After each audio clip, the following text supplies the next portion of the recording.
Hi guys, welcome back to Midshire TV, the channel for all of your business communication technology needs. Today we're going to be looking at how much you should pay for unified communications.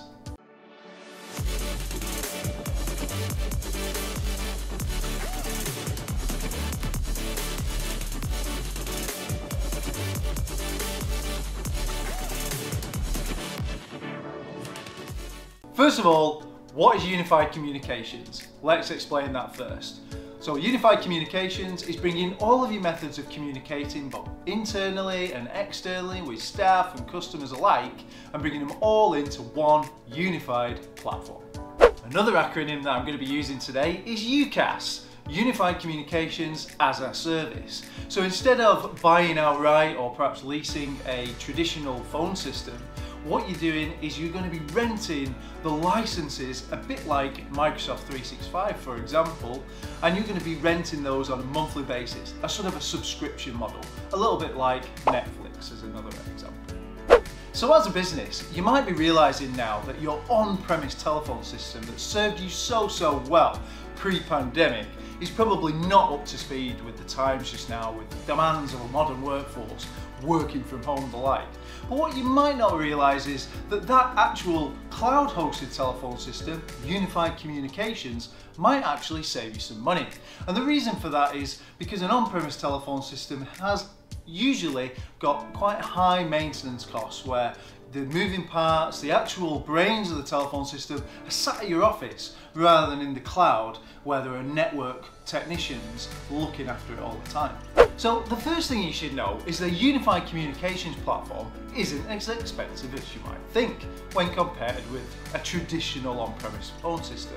Why is that? Well, with an on-premise phone system, you've got to get all of that hardware and all of that equipment into your office, programmed, maintained, the works. Quite a massive upfront cost in order to activate the telephone system in itself. Whereas a unified communication platform, it's all subscription based. So you only pay for the number of users and services that you require. So rather than having all of the upfront costs, you can build it as a subscription model.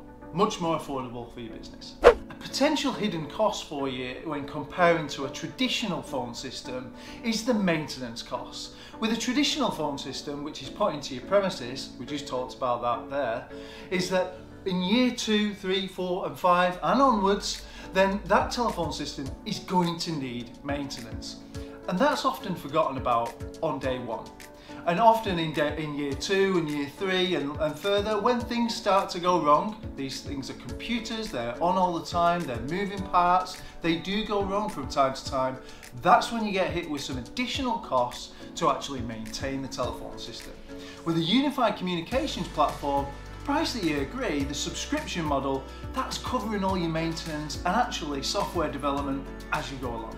So if you're looking at a unified communications platform, it's highly likely you're going to be accessing that in the cloud, on someone's network over the internet.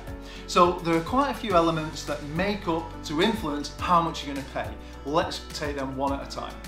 First of all, licenses.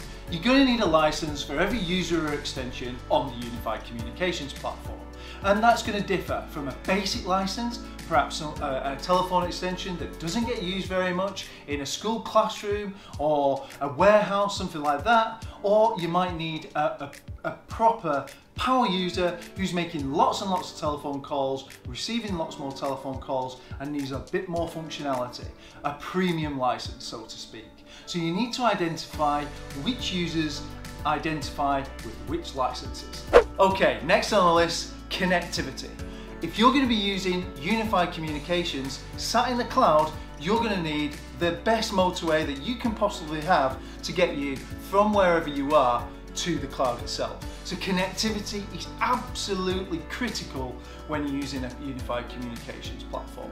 So if you're using rubbish internet where you are, at home or at work, you need to consider upgrading that to a fibre-based service which will run the voice really well and really effectively.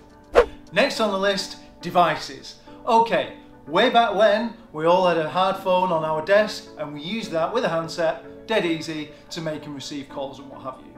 Unified communications is a great enabler, and we've seen over the last 12 to 18 months within the COVID-19 pandemic that everybody's wanting to work from home or maybe working a little bit hybrid, where they're sometimes at the home, sometimes at the office. Unified communications can help with that. So instead of putting the money into a hard desk phone, perhaps all you require is a headset, or you can even use the microphone and speakers on a laptop, for example, when making telephone calls. But if you're going to be making a significant amount of calls, or perhaps it's a call center agent, something like that, look at investing in headsets. Next on the list, software. I'm not just talking about the software that runs on your mobile device, on the laptop, to make and receive calls rather than using that hard desk phone. I'm talking about workforce management, I'm talking about call analytics. We're all working from remotely, at the office, at home, on the road, all of these different types of things. We need to know, as managers of businesses, what our staff are doing, are they performing, and importantly, if they are achieving their goals, we've got the information to recognise that. In addition, if we're looking at a contact centre that is working from home, we need the applications that are sat in the cloud rather than the office in order to give your customers the great experience to when they call your organisation. Okay, last one on my list is other. These are things that aren't incorporated into a unified communications platform, so you need to be a little bit wary of them. I'm going to take fax as the typical example. There are some businesses out there that are still using the traditional fax machine to communicate with clients, suppliers and the like. Typically on a unified communications platform, that isn't covered. So you need to be looking at perhaps a fax to email service or something like that in order to cover that one off. So hopefully what you can see here is when you're coming up with a unified communication strategy, you need to use the building blocks that I've just outlined in order to get to where you need to pay. So I'm going to talk about license first. That provides the building block. You need a license per user, but what sort of license do you need? A basic or a premium license? Something along those lines. And then build on top of that. So one particular user might require a handset at the office, whereas another user may not need that at all and may just require some software for their laptop in order to make and receive calls. You then could put on top of that call recording, call analytics, workforce management, all of these types of things, but build it up on the license itself, and importantly, only do it for each user that needs it. Okay, the crux of the matter, the cost. How much is it going to cost my business to move to unified communications?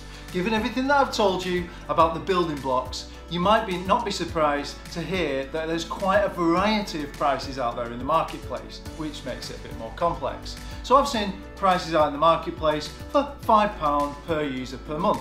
Now, that might give you basic functionality, some free calls, the ability to make and receive telephone calls, and all the rest of it at £5 per month per user.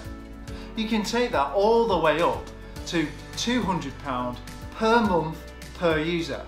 Now, included in that might be a comprehensive cloud control contact center application with integration into CRMs, compliant call recording, software, hardware, you name it, it could be included in that. So it's important to make sure that you use the building blocks that I've given you. Okay, so all of that said, moving to unified communications might sound a little bit complex, but you will find more than likely that moving to the unified communications and putting that effort in will pay some dividends in cost savings for the business, such as maintenance, as we spoke about already. On-premise is really bad for that. Call costs, telephone line costs, and the like. So much more. And it'll make your workforce a lot more productive, and you'll be able to offer that hybrid working to all of your staff quite easily. Okay, that's it for now. Thank you very much for watching. If you enjoyed the video, don't forget to give it a like. Please subscribe to the channel for more videos that are helpful to your business. And if you do need any advice, don't hesitate to call us. Our number is 08000 322 322. And on that note, thanks again for watching, and remember, we are the business communications experts.